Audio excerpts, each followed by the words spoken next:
Hey everyone, welcome to Hear Me Out and Pass the Scissors. I'm Lisa, tuning in from sunny Florida.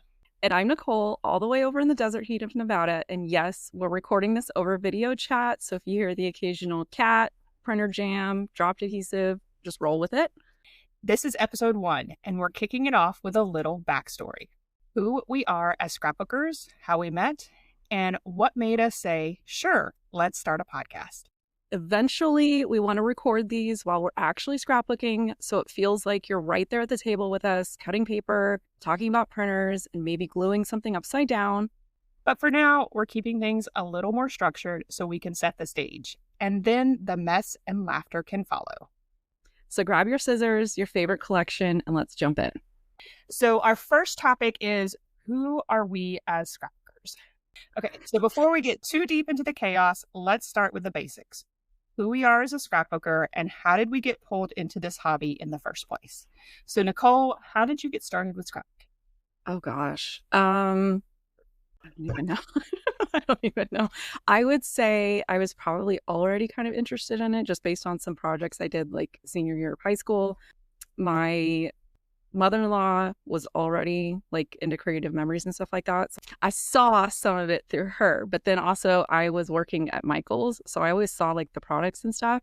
And it just kind of made sense to me. My grandparents always had like photo albums from their trips, and my granddad would like meticulously put like locations and dates, but it was kind of boring. So I kind of got the itch with some like projects senior year. I like fell in love with like the old school like paper piecing stuff. Fast forward, got married, no kids, was basically just shopping. Bought a lot of stuff and then like had no clue like what to do with it. And then when I discovered like online galleries and forums, like I was a kid that grew up in forums and like AOL and stuff. So seeing like samples of what people were doing and like how to do things, that was kind of when I started like, okay, this is it. So did you start with creative memories, or did you No, I think that was already kind of almost like on the way out. Like I can remember when I was like scrapbooking, really, I was just buying stuff and not making anything. We had like 5 or 6 stores. So I used to hit like all of them on a Sunday. And this was back when there was like Chatterbox and it was like single-sided paper. You had to go pick up like the coordinating cardstock to everything. And I just had like piles of stuff and no like clue how to use it. Did you start with creative memories? No, I didn't. So I, very similar to you, in high school, I got the itch because back then there was a company that did all of your senior stuff. So they did your invitations, your photos, everything. And they sold this scrapbook. And I put that absolutely in quotation marks because it was not, but it was one of those like fill in the blank type thing. So Like a baby book.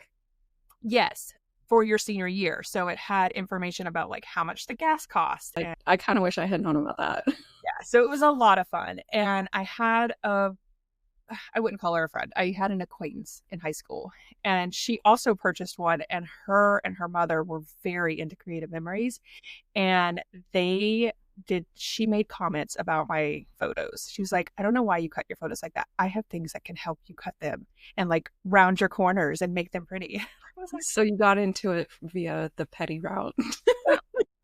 so I did that in my senior year, but then I was like, I don't know about this. And then my senior year of college, I wanted to do something similar, but obviously there's not a company like that. So I went to Michael's and spent a lot of money. I feel like Michael's early 2000s was the gateway to... Yes. Yeah. And I remember buying, because I was a college student, so I didn't have money.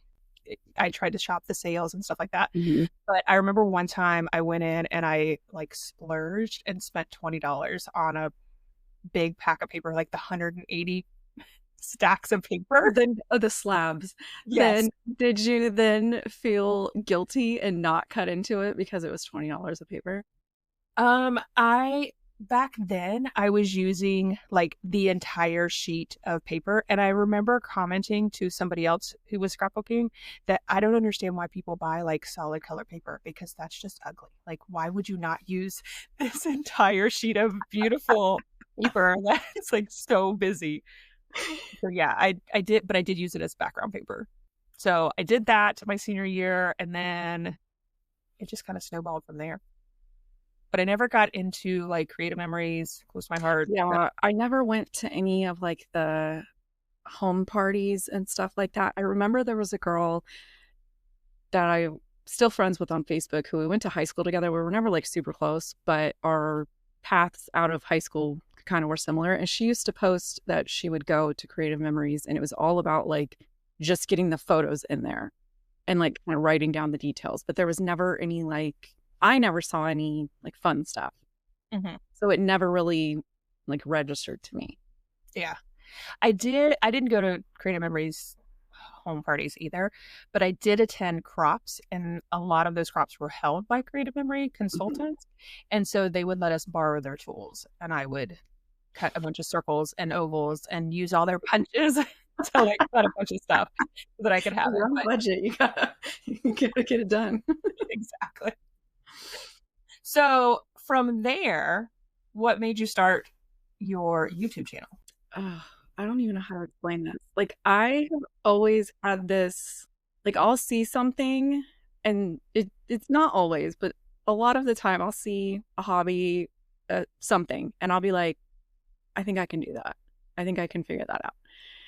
And I remember it was when Two Peas in a Bucket was like the online store. Their gallery was super busy. Their forums were super busy. And their YouTube channel like opened my eyes and like was probably 50% of the spark that got me from shopping and into making. And I can remember knowing as soon as I wake up on Wednesday morning, there's going to be a Jen Gallagher video. Every morning on Thursday morning, I'm going to be able to see a Nicole McGork video. Saturday's going to be Shamel. Like I knew every single day that there was going to be, even if I didn't like their style, I loved seeing the video form. And I remember thinking like, I wonder if I could do this. Like, but this was back when nobody really shared how they did their videos. Nobody shared what they were recording with. Nobody shared how they were editing, nothing. So you really just kind of had to like watch people and almost try to figure out how to copy them, but not in like the creepy way. And I remember I messaged Jen Gallagher and I asked her what she recorded with, like how she did her videos. And out of like 10 people that I reached out to, she was the only person that answered me. I bought the exact same camera that she told me that she used, and I used that thing for like 12 years. That's just crazy because I wasn't involved in any of that. I was very chronically online. Like at work, I had a lot of free time, so I would cruise like the forums. I was like, I had a lot of free time to be online and like immersed in the hobby that way. Mm-hmm. And I think that that kind of also was like in the back of my mind. But at the same time, I was like, I don't know what to film. So what was your first like video about? About the same time, there was a thread on there, and man, it got so many pages. Somebody was talking about the Scrapbook Generation subscription kits. I had never heard of them. Their subscription kits literally flipped the floodlight in my brain. It was like an easy way to get things done. They looked good. I didn't have to make decisions, and they would send it to me every month. So I remember signing up for the big one that came with like 5 layouts worth. I can't think of what it was called. A Super Saver? Yes. Mm-hmm. And then around the same time, at that point, I had just given birth to my daughter. So I had one of each kid. So I had signed up for Boy and Girl Crazy, but stuck at home with kids and stuff. My first video, I did like an unboxing of my kits and was like explaining it because at that point, yes, that forum was really busy and people were talking about it, but there was nothing on YouTube. Mm-hmm. So I showed the video. My daughter's feet are like in the corner. She's sitting in the bouncer. And then my husband came home like right when I was on the sign. I was like, okay, gotta go, bye. And I didn't know about like editing. So it was rough. Don't go back. Don't go back and look. I don't think I have watched it. But basically, I used those kits because I didn't have to make decisions at the time. I could just follow the instructions. I would leave the instructions to the side and I would put the layout together and film it. And I used that process to learn how to make videos. And then I would dip my toe into making my own layouts in between. That's like a good way to do it. It was like it took it took part of the process away. I didn't have to think about design and what I was doing and stopping and going. I could literally just open the kit, put the directions to the side, follow them, film it. And then it also put eyes on those kids as well to be like, hey, I love these, check it out. And it just kind of, it was like, it got me back into crafting. And then it also taught me how to make videos. So I will forever be grateful for the era of those kids. So do you think that you got a lot of views from those videos because there was nothing else like that out there? I don't know, because it's one of those things where I don't have a good memory of even caring about my analytics back then. For sure wasn't monetized. And then you figure there wasn't a lot of what I would consider like hobbyist people making videos. There was the Garden Girls, and they had 50,000 subscribers. So to me, it was just like, I felt like I can do that. Mm-hmm. I liked the process. I like learning technology stuff. I suck at it. I have to look up a lot of tutorials on YouTube, but I enjoy learning other things that kind of coexist within other hobbies, if that makes sense. Absolutely. I think that it is a different outlet. And we've talked about that before as well. It's a different type of, It scratches like a different creative part of your brain. yeah. When you figure out like the smallest things, like I didn't know that like the thing that happens between two clips was called a transition. So the whole time I'm trying to like research and be like, why does this part look so ugly?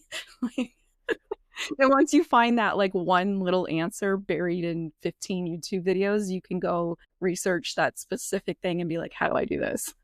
So my journey was very different because I started scrapbooking in 2004 is when I really started scrapbooking.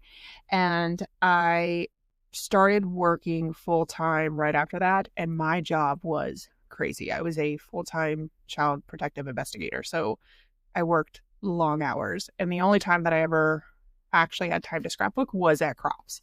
So I remember like packing up all my stuff and like taking the entire thing, everything that I owned to crops and scrapbooking for the entire day and then coming home. That was the only time I ever had. Well, when I transitioned from that job to the trainer job, I didn't know what to do with my life because I was working so much and then I went down to 8-hour days and it was like, there's more time in the world besides just work. And probably way less stressful. Like like you're more on your own. You're responsible for just your business. That frees up a lot of mental space. It really does. And at the time, the relationship that I was in, he was very supportive of like, this is a hobby. Why can't you do something else with it? And so he's the one that paid for my logo and my like intro to my videos and things like that. He paid for all of that. And he was like, let's do it. Like it was talked about this. It blows my mind that like when you were the baby YouTuber, you were like, I need a logo, I need an intro, I need it. And I was just like, we're gonna figure this out. And as I figured it out, I was posting that. Yeah. Like no intro, no thumbnail. Throw it out there. And I think that's what makes us very different because I am a planner. And I think that my YouTube reflects that in regards to everything with my spreadsheet. Sure. Everything about it is very much planning. Even this podcast. I was about to say even this because I was like, I mean, how is this going to work? And you were like, shut up, sit down. Here's the outline. Just show up and it'll be good. Yeah. And so when I was with my ex, he was really good about that as well. He was also a planner. And so there was lots of things that were done before my channel even started. And so my very first video is actually a video. The layout is about the two of us at a winery, which I find very funny because he's the one that like got me started. And now I've got nothing to do with him. Cemented into the first video. Yes. And I was watching this video the other day too. There was that one. You watched it? Not that one. I didn't watch that one. I don't know why it came up, but there was a video that came up and I was like, what is this? And he said to me, it can't be that difficult. What you do isn't that difficult. And I was like, I don't think you realize how difficult these voiceovers are. So he said, I'll try it. And so there's a video on my channel where I start out and say, "Hey, this is Lisa from Life and Layouts. I've got something special for you." And he comes in. He lasts 20 seconds. He's like, Look you up. "Oh, paper," and you're like cutting it. Why are you cutting it that way? Oh, no, I can't do this. We're done. And then I took over the video. But it was hilarious to see him. And after that, it really is a lot of work for you to walk through and talk about all that stuff. And that's the other thing is I feel like we both take voiceovers. The path of voiceover is completely different because you showed like bloopers recently in one, and it wasn't even, you didn't even do a voiceover. You were doing like live talking Uh-huh. and you would go back and fix it.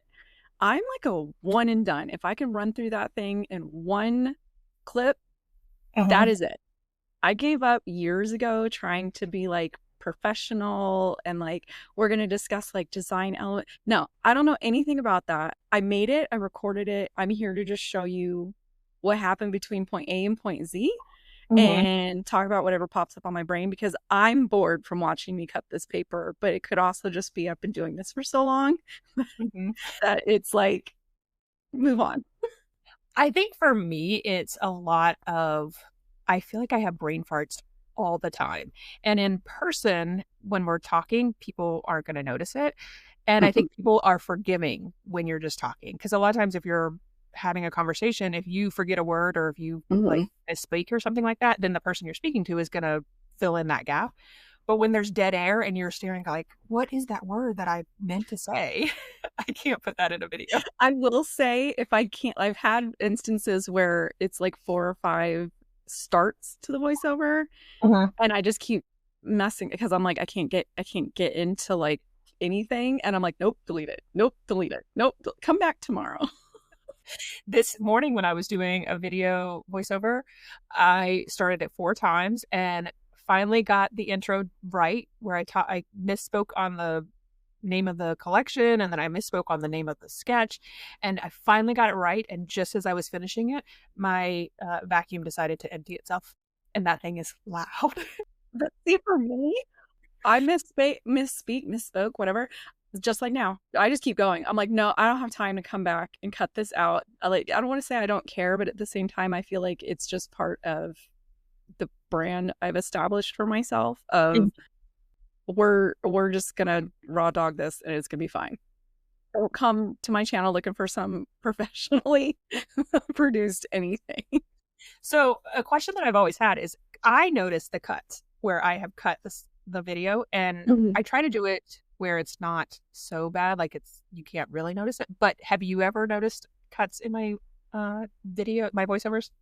Yes, every once in a while, and the only reason that I catch it is I think because I talk to you so much, where sometimes I can tell you were not in the mood to do the voiceover, and then all of a sudden you're in the mood, Mhm. which tells me she stopped at night and she came back the next morning and she finished it.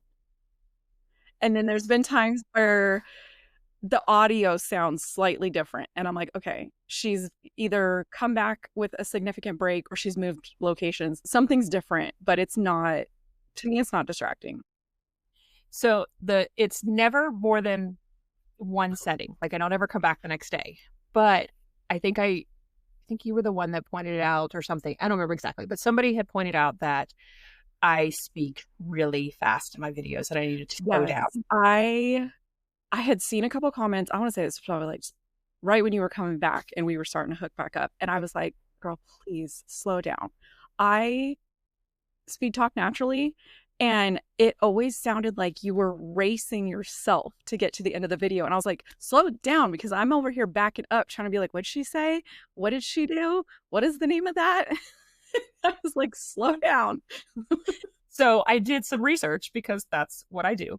And the article that I read was about the fact that if you are a speed talker and you are catching yourself talking way too fast, to take a moment, take a breath, and truly like take a deep breath in and a deep breath out.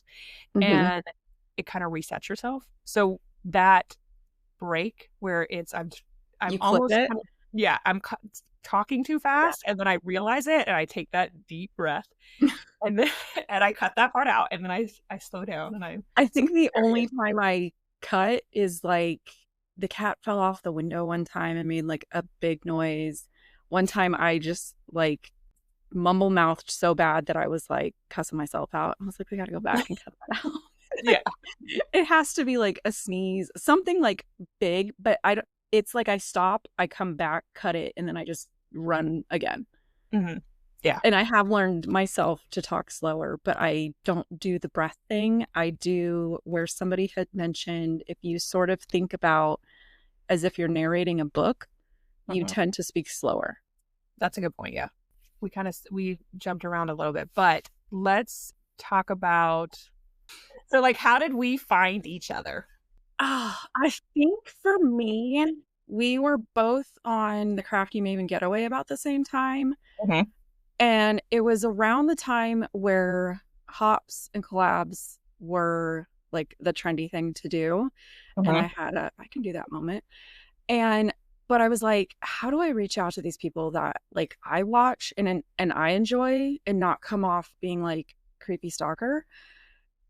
And I feel like I just reached out to people that I felt like either had similar styles of layouts, similar styles of videos, or I noticed were like commenting on my videos. So I felt like it was a little bit mutual. Hmm. So I think that first collab was you, me, Grace Tolman, Vanessa Bell, and Heather Balzer. Hmm. I think there was only 5 of us. Yeah. That was the monthly one, right? Yes. There was a couple like here and there after that like either you ran or Vanessa ran. I can't, it's been a while. Hmm. But I feel like we always kind of ran in like similar circles. Hmm.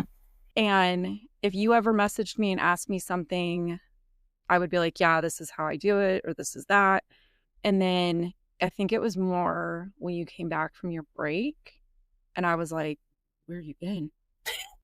And I don't know. I think it just kind of right time, right place of different things going on. And I don't know. I don't know at what point it went from like scrapbooking talk only in text messages to let me tell you about the bleep that my kid just did, or Yeah. where it sort of flipped and it became like a daily thing. Like I know to wake up, I'm probably gonna have a message from you. The whole 3 hour thing kills me. Yeah. I was going to say that there is a 3 hour time difference. So I remember following your channel, like how I found you was I learned about Scrapbook Generations and I had joined their Boy Crazy Kit, and you had videos out from that. So that's when I first started like watching your channel and loving your content.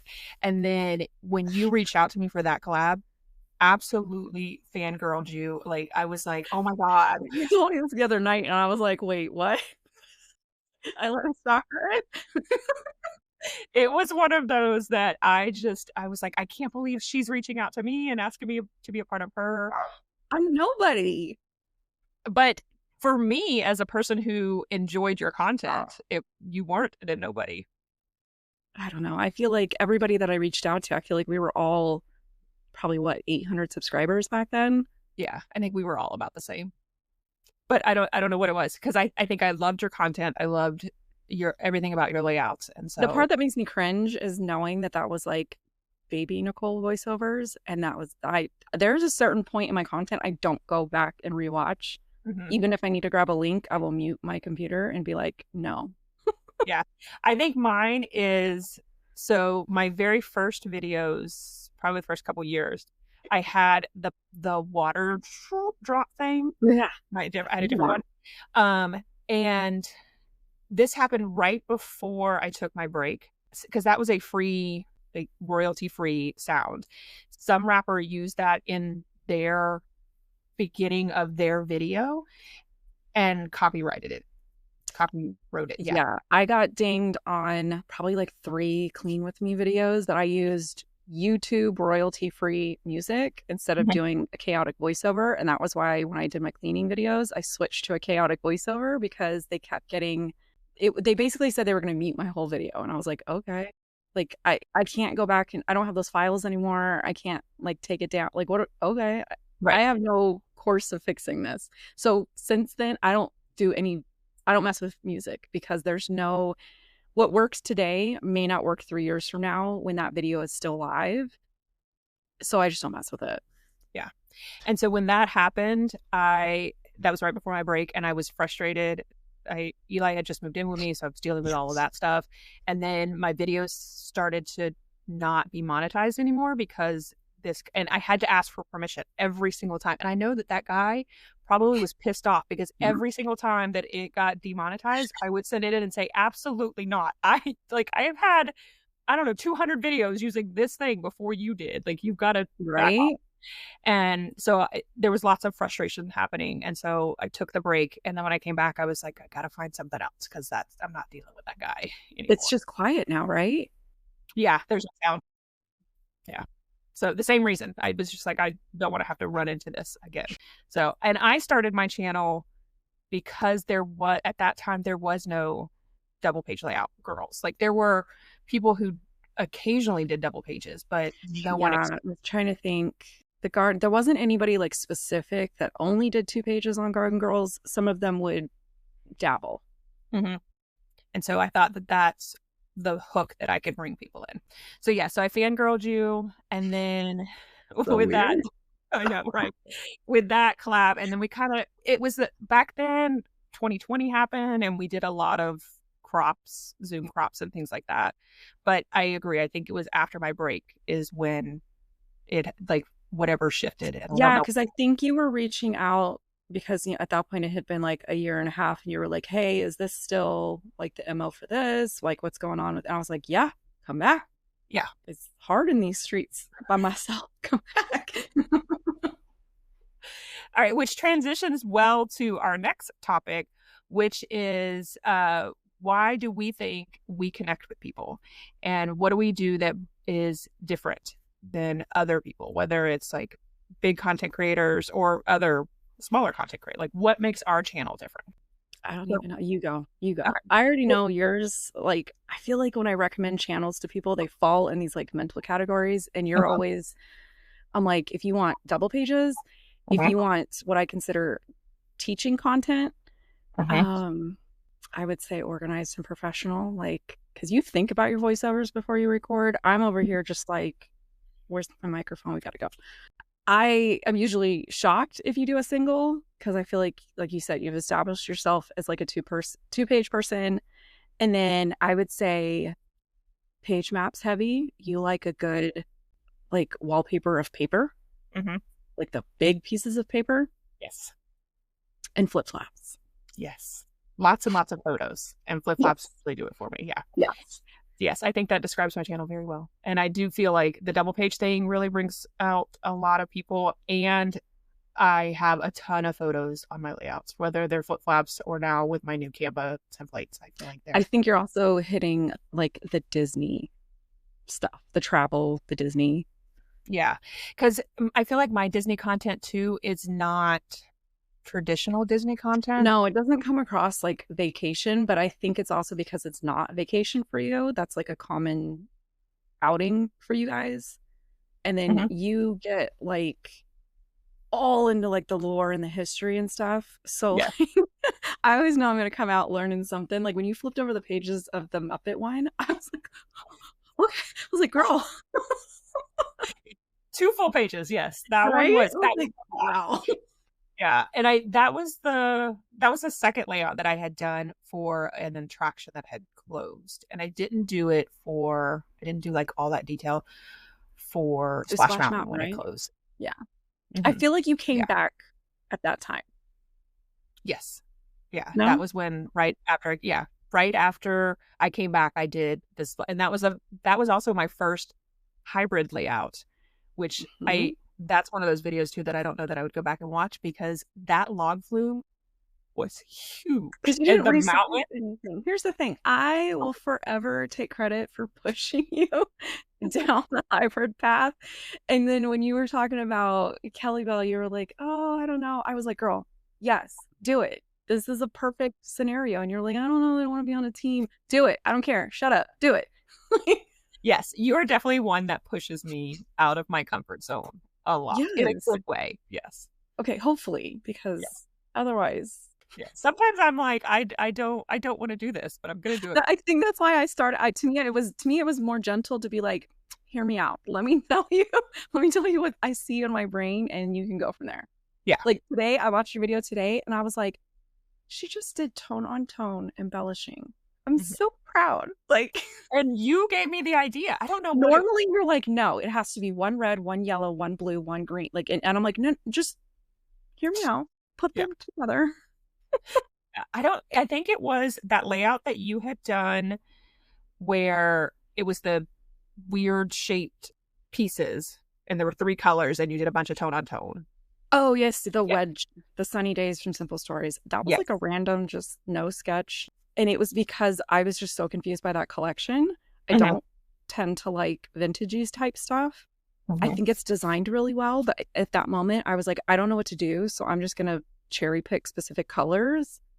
And that was the only thing that I could tell my brain to do. Like me, it's gonna be B-sides, it's gonna be rainbow embellishing, it's gonna be the yellow goes with the yellow. That makes sense to me. Yes. Like you argued with me the other night about how enamel dots had to have one of each color, and I'm like, no, they have to all be the same color. All Yes. three.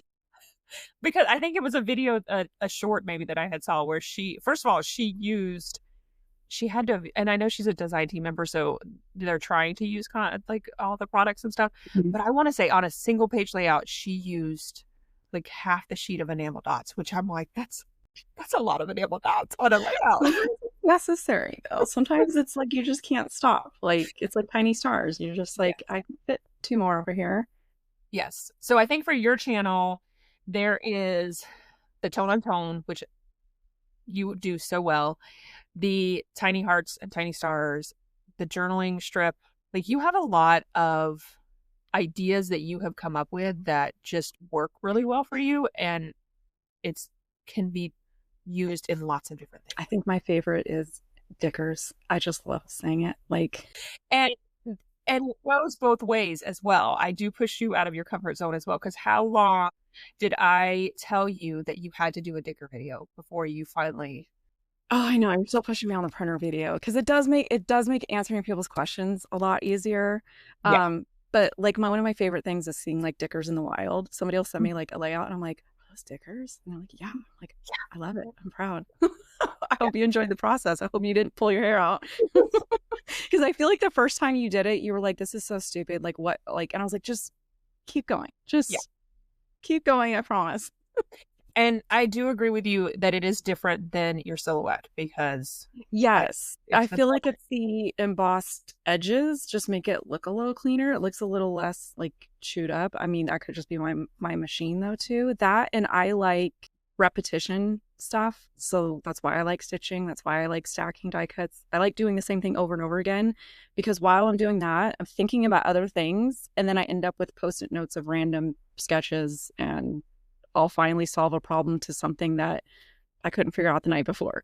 and I think that's very different for both of us as well. No, you know from get go, before you've even touched paper, you know exactly what photos, sketch, journal, like you know everything. And I'm over here like, what path that we're going down the path? We have no clue if we're turning left, right, straight. I don't know. Yeah. And you have lots of layouts in the works at one time, which that Yeah. would drive me insane. Start to finish. I was pretty proud the other night when I was able to blow your mind by telling you that not only did I have my month in review layout done, I had a creative collections layout done because I hate knowing that you're waiting for me. So I didn't even tell you that I was like possibly finishing those. I was like, no, we're not telling you. Because as soon as I tell you, you pass me. Yes. Which that creating with collections video layouts I've done. And that I think another really fun aspect about our friendship and it goes with our styles. There's been multiple times when without talking to each other, we pick out the same sketch or we pick out the collection like we did with For the Record and Our layout styles and our thought process is so different that when those things happen, that's why when you were talking about month in review, I was like, let me pull up. I'm like, I have a post-it note that says that this is what I was going. I was like, how can I prove to her that this was like on my list of things to do the following year, not knowing what this year was going to bring me? I was like, oh yeah, I'm going to do this. Mhm. And you were like telling me about it, and I was like, do I tell her? Mhm. Like, Because I was worried that if I told you, you would feel like you couldn't do it. And I'm like, I'm never going to pee on anything. Like, Yeah, there's room for everybody. You do absolutely. you. Like, And I think that that's what makes all YouTube channels amazing is that mhm. regardless of what you're looking for, you're probably going to find it because there are a lot of content creators out there. Yes. Yes. So, so I was going to say that my creating with collections layout that's going up next, I remember I had planned out like 5 layouts. I shared a sneak peek of stuff on my desk and you zoomed in and you said, "Are you using the?" I was like, "Yeah." But it was one that had, it was a free one from Sketch Support and I was using a modification and I think you were using the main one. Mm-hmm. Yeah. So still going to end up in 2 completely different places, but the spark was the 2x2s. Mm-hmm. Yes. And I think that is my passion right now. The 2x2s is Mhm. all about that size. I feel like I gave you the joy of mini scenes Yes, you did. and you're now just like, Yes. Yes. And the hybrid scrapbooking has allowed me to have even more of the mini scenes because I can shrink down my pieces "Mm, and make them much, much smaller. Yeah. yeah." All right. So we don't want to go too long on this podcast because we weren't anticipating this. But our very last topic is why are we creating this podcast and why the title, which we've kind of touched on a little bit. What are our thoughts? Do you want me to take this one? Because this was my Yeah. kind of big. Because when you started talking about it, I was like, So you are having a yes year. And I think that that is an amazing thing. And I feel like that's a whole podcast all in itself to talk about all of the opportunities that have come your way this year. For me, there's something in the horizon coming soon. And I don't know what that is, but I feel like maybe next year will be my yes year. And I think that we both, because of the way we are, have very different ways of having yes years. Your yes years came in the way of just like tons of opportunity and people seeing your amazing work and being like, hey, come join Simple Stories or Bella it's Boulevard. super weird. And I told you, I said, I feel like you're on the verge, but yours is this like amazing, like self-made thing. Like you're building a foundation for something. I don't know what it is, but I feel like it's coming. And when you brought we were talking about podcasts and ones that had like come and gone and whatnot. And it sparked that thing in my brain of I think I can do that. But at the same time, I knew I don't have the time, effort, energy to do the research and planning. Like that's just not me. And you were like, I think I'm gonna do it. And then you were like, I need you to do it with me. And I was like, I will never tell this girl no. So I don't know what's happening. I will show up. I may not be dressed well. May not be. My room will probably be dirty. I think you originally told me your thought process was you wanted us to work on stuff at the same time, and I was terrified that that was just going to annoy people with like noise. So I don't know where we're at with that. So I think that that is our ultimate goal. And that's where our title comes from as well. Is the hear me out part is it comes from that inside joke that we have with each other where we have both said it and it's like, here is my crazy idea. And you can either run with it or you can be like, nope, not doing that today, which that has happened both times, both ways has happened. So that's the first part of it. And then the pass the scissors is the part where because you're having a yes year, I can't ask you to be like, hey, come do this with me and spend this time with me when you should probably. I will 1,000% do it though. That's what I'm saying. Like if you certain people can ask me to do something and I will be like, okay, I'll find another plate to throw in there. It's fine. Like yes, Yeah. because there's no way. Like So it could I'm not be, gonna leave you out here talking to yourself. Like this is not gonna happen. yeah. So it could be one of those things where that is our ultimate goal. Plus I think probably it was probably like a month ago when you first kind of had this idea. We had had a couple nights in a row of just these really good like industry type conversations and you were like we should have recorded this and I was like what are you talking about? Yeah. And I think that that's where I would, because a lot of the times our conversations, yeah, we talk about our kids and our pets and just normal everyday life stuff during our calls because we talk like what, a couple times a week. I was gonna say like 2 to 4 times a week. Yeah. It's like, hey, are you going in your room? Yeah. Uh, so, and then there's times also where we are talking more about what we're seeing, what we're liking, what we're not liking, what's going on in the scrapbooking industry. And Yep. it's like, Channel issues, mhm, marketing, yeah. like And so when we first had this idea, there was only one other podcast that I knew about, and it was a paid subscription based podcast. And so our mhm. thought was, well, we don't want to do that. We want it to be similar to YouTube, where you can go on. Hopefully, we will eventually be able to monetize it, but that's not where we are starting out. And then once we did some more research, we found that there are a couple of different podcasts. Yes, I listened to a couple. Yeah. So, and I think it's nice because it gives us the opportunity to have a way to get to different listeners who may not be able to sit in front of a screen and watch a YouTube video. So, listen to the Yeah. car. Yeah. Yeah. So, so that's our plan, is that to hear me out, because this is a crazy idea that we're going down this path. And eventually we will probably be doing some type of scrapbooking. I will try to pick something quiet, like stitching or And I think that part of it too is, so I have ADHD, which is means that I need to constantly be doing multiple things at once. So it gets, I refuse to take the test, so you can just consider me undiagnosed, I guess. I don't want to know. well, a lot of adults are more just accepting it as opposed to being diagnosed with it. Just saying, this is who I am. Because back when we were kids, you didn't get diagnosed with ADHD. You were just told to sit down and be quiet and do your work. All right. So that is it for episode 1. I hope you guys enjoyed this episode. We're super excited to see where we go in the future with this. And stay tuned for more fun. Bye, everyone. Bye. Thanks for hanging out with us. If you like this episode, make sure you follow the show so you don't miss what's coming next. We're so glad you joined us today, whether you were gluing, cutting, or just avoiding your photo backlog. Until next time. Pass the scissors.